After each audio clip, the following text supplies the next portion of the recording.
right now we're going to get into it about why so many people are so furious about AI art.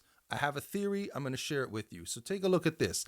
This right here is a comment that was left on one of my Instagram posts. So this was the music video for the song Another Go from months ago. So somebody had to go back and post this on an old post.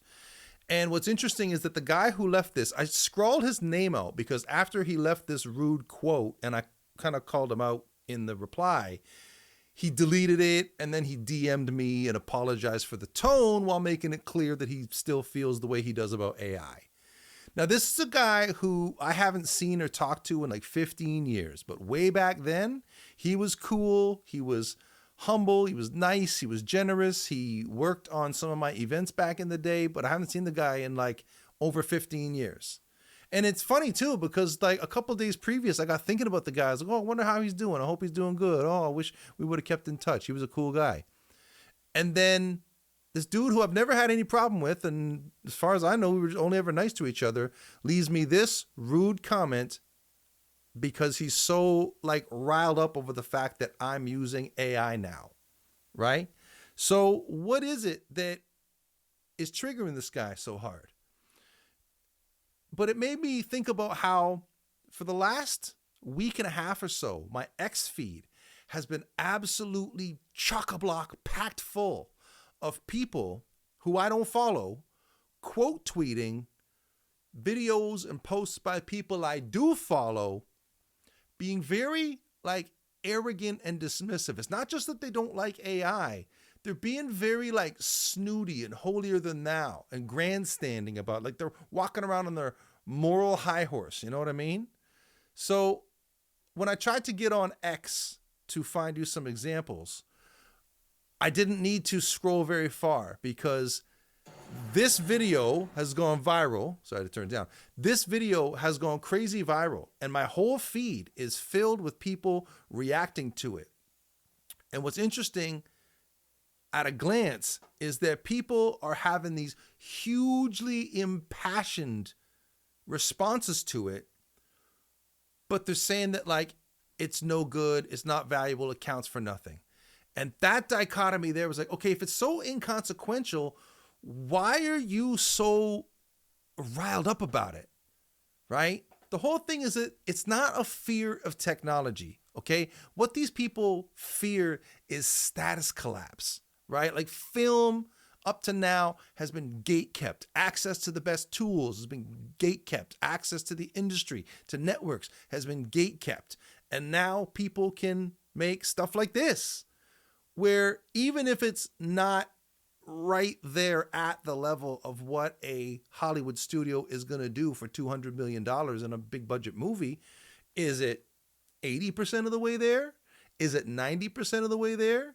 Is it perhaps a signal that we're going to be there soon enough for guys like this to just do their own thing on their own, right? So when you see the language that people are using to talk about this video, it's moral positioning. It's slop. It's dog shit. This looks terrible. All this kind of stuff. It's this snooty, holier than thou take on it. So it's not just about, they're not analyzing it on its objective merits. They're taking a moral position on it. So what's that about? Well, I'm reminded of the phrase I've been using for a while on this topic about how when it comes to AI, so many people that I feel like are young enough to know better because they've lived through multiple rounds of like total technological upheaval, right? And now, for whatever reason with this AI thing, they're choosing to become old. And they're sounding like 70-year-old uncles in the 1990s, staunchly and arrogantly refusing to learn email. You know what I'm saying? And the one that came into me in just the last few days, what I'm really reminded of, even more than that, is when I was in middle school and the white kids would like take somebody's cap and put it on sideways and do like goofy hand gestures because they're making fun of rap music, right? And the whole thing with the way they're making fun of rap music was that it's not real music because they're sampling other people's records, not playing instruments. This feels like the exact same conversation happening right now.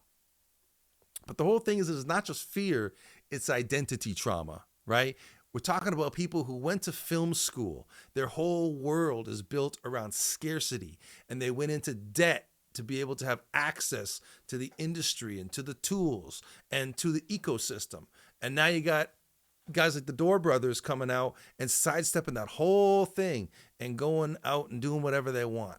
Now, to give the haters credit, there is a legitimate artistic concern, right? A lot of the stuff that gets posted online is like somebody generates a shot, one clip, and they upload it and they go, oh my God, Hollywood is cooked, right? There's no narrative spine. It's spectacle without story. A lot of the stuff is derivative. It's imitation heavy. But at the same time, you know, I come from the cosplay world and the Comic-Con world where people would pour thousands of hours worth of labor into their costumes and whatnot for what basically at the end of the day amounts to a volunteer marketing campaign for these billion-dollar brands, right? Or people who do fan art, or they write fan fiction. Like, is this really any different when people are making like clips of Spider-Man fighting Goku in AI, right?